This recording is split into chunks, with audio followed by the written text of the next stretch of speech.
Die kosmopolitische Staatsbürgerschaft bedeutet vor allem die Schaffung einer neuen Weltrechtsordnung und einer Öffentlichkeit, in der die Menschen allein aufgrund ihres Menschseins Anspruch auf Rechte hätten.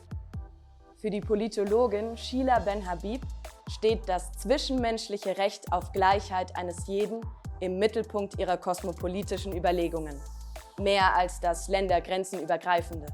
Der Kosmopolitismus in diesem Sinne ist also weniger ein politisches Konstrukt, welches darauf abzielt, die Staaten zusammenzuführen und einen Weltstaat zu erschaffen, sondern vielmehr darauf, die Menschen aller Staaten gleichzusetzen und ihnen die gleichen Rechte zuzusprechen, unabhängig von ihrer Nationalität oder Konfession, aber auch davon, in was für einer Art Staat sie leben.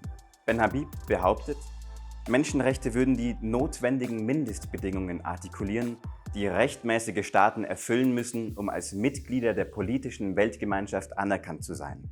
Das bedeutet, dass sich die Menschenrechte nicht aus einer rechtmäßigen Staatsform wie der Demokratie heraus entwickeln, sondern dass Menschenrechte die Voraussetzung für eine solche Demokratie sind, sprich, sie das Fundament für einen rechtmäßigen Staat legen.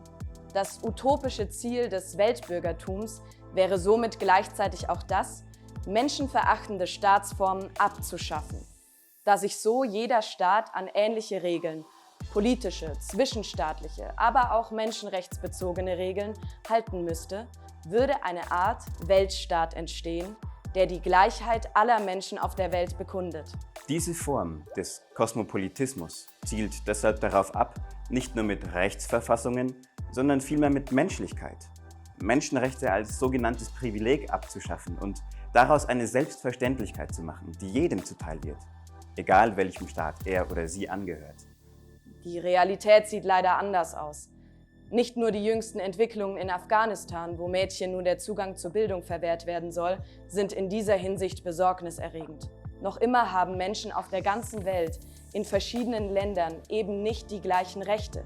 Menschenrechte, die eigentlich universell für jeden Menschen auf der Welt gelten sollten, sind noch heute ein Privileg.